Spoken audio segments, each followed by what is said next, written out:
Okay, so negative externalities result in an overproduction. If there's a negative externality in the market for a good, let's call it, result in an overproduction of it at a price that is lower than the optimum price for it. So that looks like this. Now, I'm going to pick at this model a little bit, just basically because I like people to think about things. I feel like that's something I should be doing. Suppose you're in the industry that produces not it, but that, and that is a substitute for it. Well, that has its own market, right? You're a supplier of that, a substitute for it.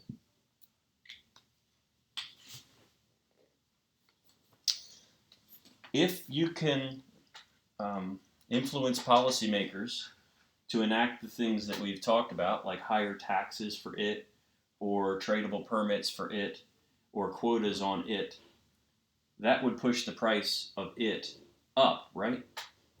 Based on what we said is supply and demand, what does that mean for that if that is a substitute for it? It raises demand for that. Because people facing that higher price, the whole point is to have them buy less along the demand curve for it. And if you're a substitute for it, that demand, that quantity demanded, is now going to be an increase in demand for you over here in the production of that. And that would raise demand for that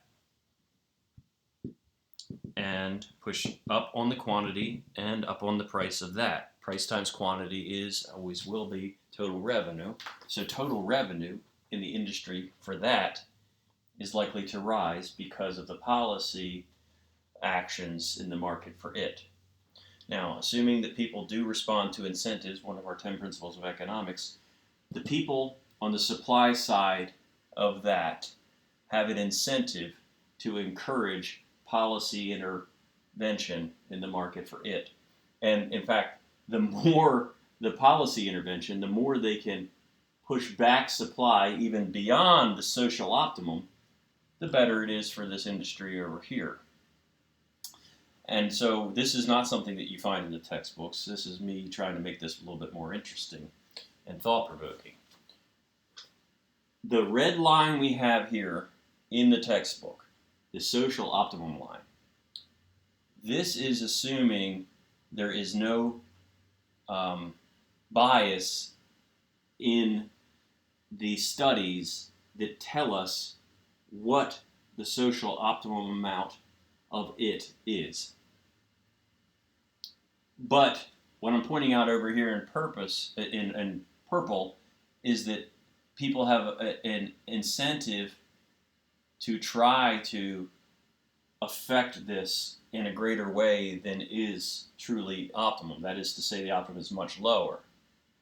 So you will have advocates trying to influence the public into convincing the public that optimum is actually something lower if people respond to incentives. It's in their interest to advocate in a way that does that. I'm not saying that at all times we should ignore the negative externalities because this might be happening. But I'm saying that it's hard to discern where the optimal social cost curve is or the optimum output is because of this incentive. What we're showing here is that it exists even if it's hard to tell where it is. So what I'm trying to do is separate theory from all the white noise that we might have in the world. Theoretically, this is going on whenever there's a negative externality. Deciding as an individual who is watching the news where that is and whether we are responding to bias, that's hard for me. The point is that it's there. It really is there. We just have to discern where. And I'm going to take the white noise even to a higher level as I try to explain positive externalities. See, if I make it, the people who make that as well as environmental advocates who are really trying to get us to the social cost curve, are going to be advocating for policy actions to reduce the private supply back to the social cost curve with taxes or tradable permits or quotas and things we've talked about. Well, if that's the case, I might say, yeah, but you're forgetting. I'm being a little silly here. This is just trying to make it interesting to explain positive externalities. I might say, yeah, but you're forgetting all of the spillover effects of it, all the things that it does that is good for society that is not included in my private social cost curve. They might even argue that way. So let me come up with an example. This is a silly example, but it could go like this. Cigarettes. Cigarettes have a negative externality because of secondhand smoke. So if you are somebody who's adamantly opposed to cigarettes, you want to get us back to the social cost curve. Or if you have a personal axe to grind with cigarettes, you might even want to get us to have taxes even left of that social cost curve just because you don't like cigarettes. Or if you're the maker of e-cigarettes, a substitute for cigarettes, you would like to see the taxes push us back even left of that social cost curve because that raises demand for your product. But if you're the manufacturer of cigarettes, you're of course opposed to all of this, and you might say something publicly and try to sway people to think that, well, no, cigarettes, not only is what they're saying not true about cigarettes, you might say something like cigarettes pass on positive externalities. Now I'm being silly, but you might say cigarettes pass on positive externalities because maybe we've learned that people smoking cigarettes has reduced mental illness because of the stress relief that the nicotine provides, and that mental strain in society would be very damaging for society because it would increase suicide rates, it would increase murder rates, it would increase reckless driving. But because people can smoke cigarettes, I'm making this up, because people can smoke cigarettes, they feel better mentally, and we are enjoying positive externalities as a society that we're not factoring into our market decisions, or our market in cigarettes. That's a made-up story. But the good folks at Philip Morris are incentivized to have stories like that, right? So if it, instead of provided negative externalities, if it provided positive externalities, what that would mean is that the free market for it would look like this, but if we were to factor in the positive externalities of it, it would be the same as saying that we're not currently valuing it for all it does for society. And if that were the case, if we valued everything that it does for society, demand should be higher. What demand should be is what's called the social value curve.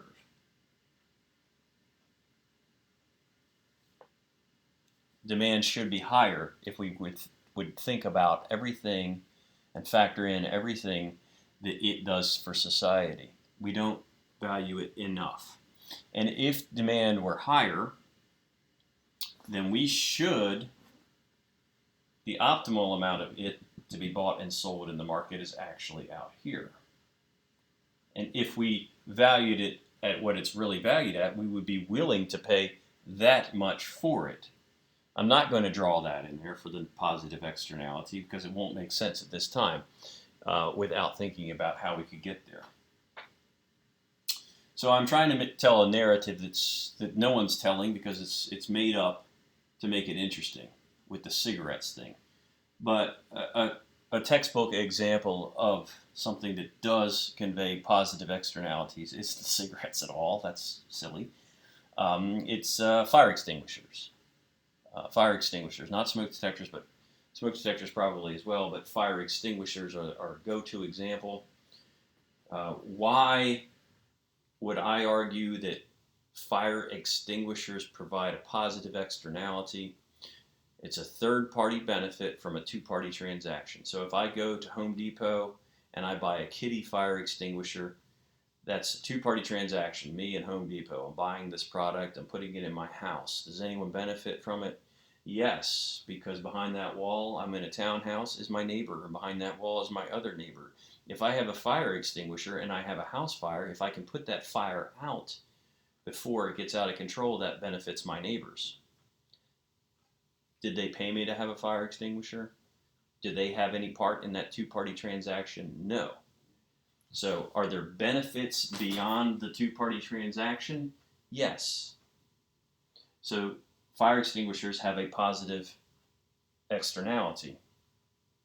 Now, how do we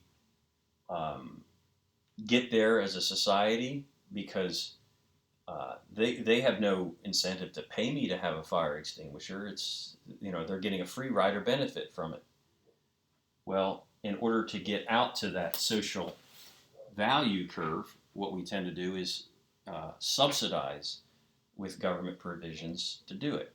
So you give somebody a tax rebate on their, maybe give them a tax rebate on their income taxes if they have a fire extinguisher, or submit a receipt that they bought a fire extinguisher for their house, or maybe subsidize their homeowner's insurance if they have a fire extinguisher in their house and they provide documentation that they have a fire extinguisher in their house. See, that would, giving me some kind of a reward or incentive to buy fire extinguishers would raise mine and yours and everyone else's a little bit, raise our desire to buy fire extinguishers, and that would increase demand and get us out to the social value curve. And that could get us to the optimal level of fire extinguishers. Now, I drew these red arrows indicating that that's a shift in demand moving out like we've done before. But the amount of subsidy that it would take to do that is a very specific amount, and I'm going to have to change things up for the first time, and I'm going to shift my demand curve vertically for the first time.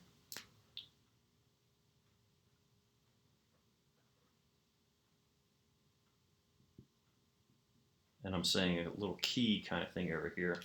We would shift demand up vertically just by the amount of the subsidy. And what that means is, since these are parallel lines, this height right here is also the amount of the subsidy. So what that then means is the sellers get this price.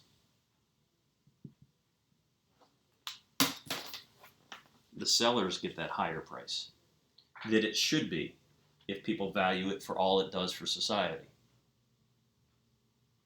What do the consumers pay? Well, they're getting this much in the form of a subsidy, right? So what they actually pay when you subtract out what they're getting for the subsidy is right here.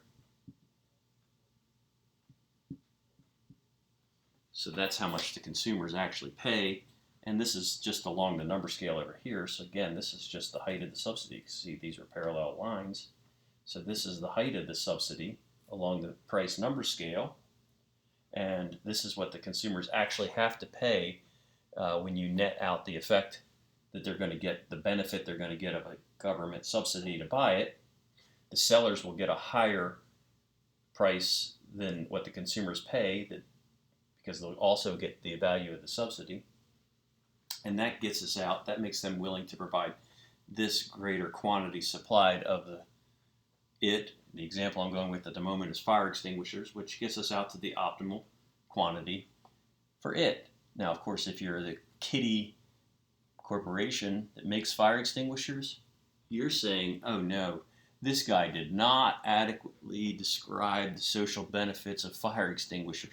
They do so much more than just protect your neighbors. They just make the world a better place. But whatever, because as the price per seed goes up and the quantity goes up, their total revenue goes up. So they have a lot of incentive to overstate the positive externalities that their product provides society. This red line is the actual amount. Even if I can never get through all the white noise that the stakeholders are going to be providing us with, this is some actual amount. The sprinkler companies are a substitute. Where is it? There's one. See my sprinkler head there? These are a substitute for fire extinguishers. So the sprinkler companies aren't going to be advocating for fire extinguishers. They're going to say, no, these are unreliable. These put people in harm's way because they try to put out their own fires. Our product is really what people should have in their homes. Our product. They might even say fire extinguishers are a hazard to society because they encourage people to stay in harm's way. That's not that unreasonable of an argument. So they're trying to take something that I've just presented as having a positive externality, and they're trying to make it into something that has a negative externality, which we've already examined in our model. So, and I was saying that something that is well accepted as having a negative externality, the stakeholders in that industry might even try to spin that as something that has a positive externality. And I'm doing all of this because I've done this for a long time, and it's sorting through all of the BS that makes understanding positive and negative externalities such a challenge. Okay, what we've drawn, our social value curve and our social cost curve, are these theoretical things that do exist, even if sorting out where they are is extraordinarily difficult, if not impossible. That's the purpose of what we're doing here. Okay. I'm fully aware, I think everyone is fully aware of the difficulty of pinning down where those things are. The point here is that they exist, and if we could get there, these are the things we would do. And I hope that my far-fetched stories about cigarettes and even fire extinguishers and sprinkler systems aren't confusing the matter. Hopefully they're illuminating the difference between the theory that we're trying to achieve and the reality that we live in. That was my aim there. And hopefully you now have a better understanding of the two models. One thing I've found in face-to-face classes that students' faces kind of get the kind of look when I point this out that isn't really very clear in any textbook I've ever seen. When we're dealing with a negative externality, we're talking about a social cost curve, which is a supply curve. When we're dealing with a positive externality, we're talking about a social value curve, which is a demand curve. And in any homework question or test question, in any principles course I've seen, you're not dealing with both at the same time. It's either a negative externality, in which case you're talking about a social cost curve, which is a supply curve, to the left of the market supply curve, or you're talking about a positive externality, which is a social value curve to the right of the private market demand curve. It's one of those two things, and social value goes with demand and positive externalities. Social cost goes with supply and negative externalities. So if you're just trying to muddle through and survive, the things that I've been saying for the last 30 seconds are the things you really want to get, just get that and then build on that, and that's how you can survive. So hopefully you're armed with more than just survival techniques by the end of this.